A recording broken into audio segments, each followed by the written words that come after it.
Assalamualaikum warahmatullahi wabarakatuh. Sahabat Nusantara yang dirahmati Allah.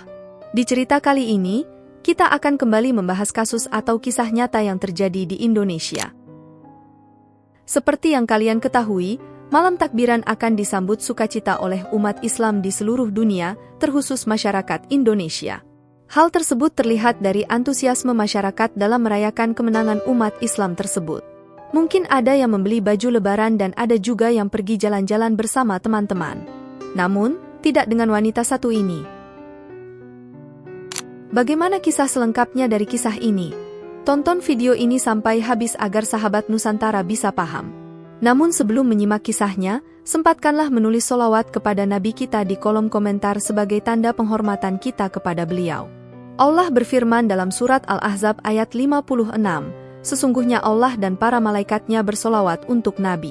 Wahai orang-orang yang beriman, bersolawatlah kamu untuk Nabi dan ucapkanlah salam dengan penuh penghormatan kepadanya. Cerita ini dibuat berdasarkan berita yang sudah beredar dan diterbitkan oleh beberapa media publik yang aku sajikan dan aku rangkum dalam bentuk alur cerita. Sebelum kita mulai videonya, seperti biasa, jangan lupa untuk like, share dan subscribe channel ini. Siapkan posisi ternyaman kalian untuk menikmati video ini. Baiklah, sekarang, mari kita bahas. Jadi, cerita ini berawal di kota Jember, Jawa Timur. Kita akan berkenalan dengan seorang gadis bernama Davia yang menginjak usia 17 tahun dan berasal dari Kecamatan Dulu, Kabupaten Lamongan, Jawa Timur. Diketahui ia masih berstatus sebagai seorang pelajar, yaitu sekolah menengah atas atau bisa dibilang SMA. Di sekolahnya, Davia merupakan anak yang ceria, baik, dan tidak melawan kepada sang guru. Ia juga memiliki paras yang cukup cantik di sekolahnya itu, sehingga terkadang banyak siswa laki-laki yang mendekatinya untuk berkenalan. Di sisi lain, Davia sangat disayangi keluarganya, terlebih lagi oleh sang orang tua. Jelas, mereka sangat menyayangi anaknya itu. Walaupun dia memiliki seorang kakak laki-laki, ia tetap menjadi anak kesayangan orang tuanya. Jadi bisa kita simpulkan bahwa kehidupan dari Davia berjalan dengan lancar dan harmonis, walaupun sempat beberapa kali perekonomiannya tidak stabil. Singkat cerita, tibalah bulan di mana awal peristiwa kelam ini terjadi, pada Idul Adha. Terkadang, ia sering membantu kedua orang tuanya, mulai dari memasak, menyiapkan makanan ketika ada tamu, dan membantu membereskan rumahnya. Begitulah keseharian yang biasa ia jalani menjelang Idul Adha. Namun, satu hari sebelum Idul Adha, ia mendapat pesan dari temannya. Di situ, pun ia kurang lebih mengatakan, "Kamu sibuk tidak? Kita keluar pergi malam takbiran saja yuk," ujarnya. Dia diajak oleh kedua temannya, yaitu Amir berusia 18 tahun dan Tino berusia 18 tahun juga. Pada awalnya, ia sempat menolak ajakan dari sang teman, karena Davia masih ingin membantu orang tuanya. Tapi dengan rayuan teman yang berlebihan, Davia yang merasa tidak ada pilihan lain pun langsung menerimanya begitu saja. Diketahui, kedua temannya hanya mengajak Davia untuk jalan-jalan. Namun, akan ada rencana lain di balik semua itu. Hal tersebut dikarenakan saat di sekolah, ada siswa laki-laki yang tergoda dengan kecantikan Davia dan mulai berniat untuk mencicipi wanita yang selama ini ia idamkan. Ada sekitar 8 orang yang setuju untuk merencanakan tindakan tidak pantas itu.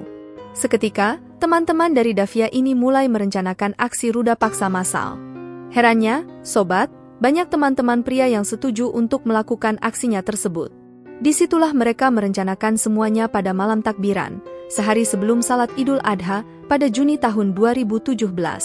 Kedua teman Davia langsung datang untuk menjemput agar mengajaknya jalan-jalan. Sesampainya Amir dan Tino di kediamannya, mereka pun mulai merencanakan di mana mereka jalan-jalan saat itu. Dan, Davia yang merasa aneh, sempat menolak lagi untuk pergi keluar. Kenapa tidak? Diajak dengan mengendarai sepeda motor, dibonceng bertiga oleh temannya itu. Namun, Davia merasa tidak enak karena sang teman sudah datang jauh-jauh untuk menjemputnya.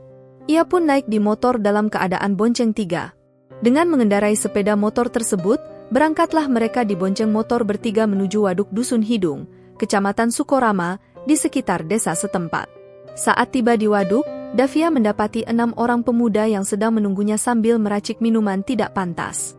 Seketika, Davia langsung dicokoki 4 gelas minuman keras.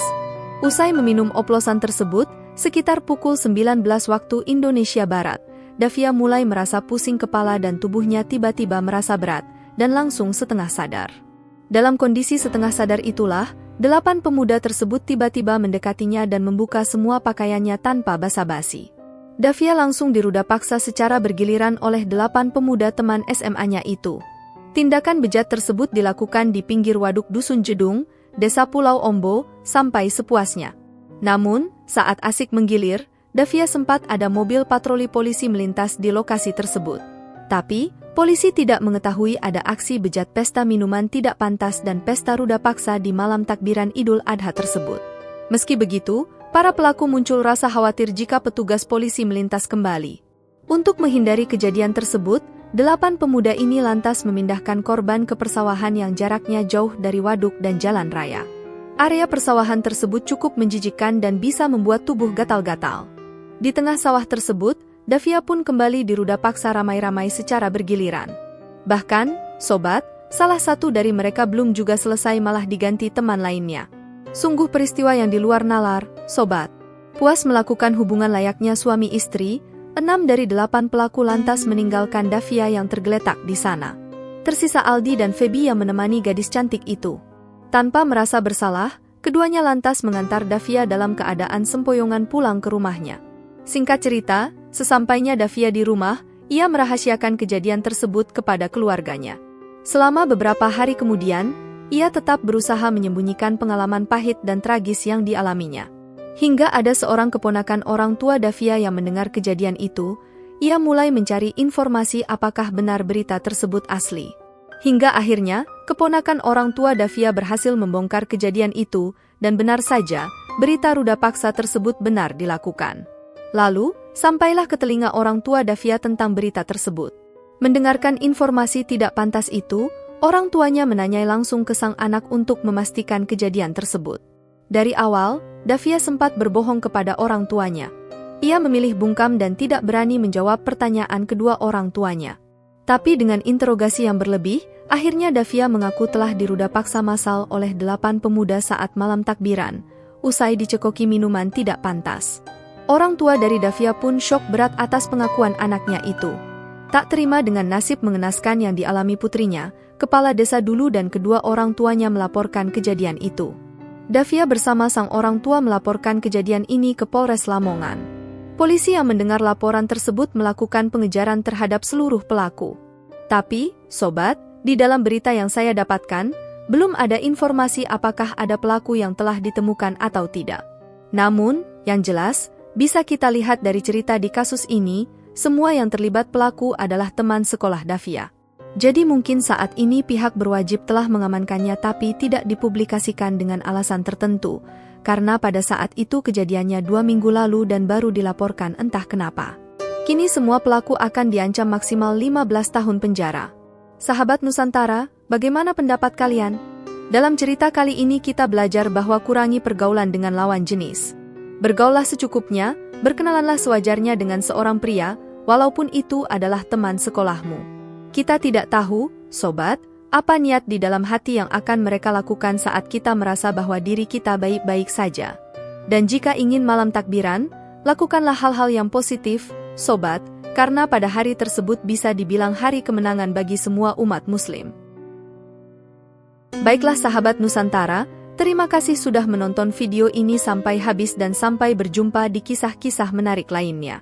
Saya akhiri, wassalamualaikum warahmatullahi wabarakatuh.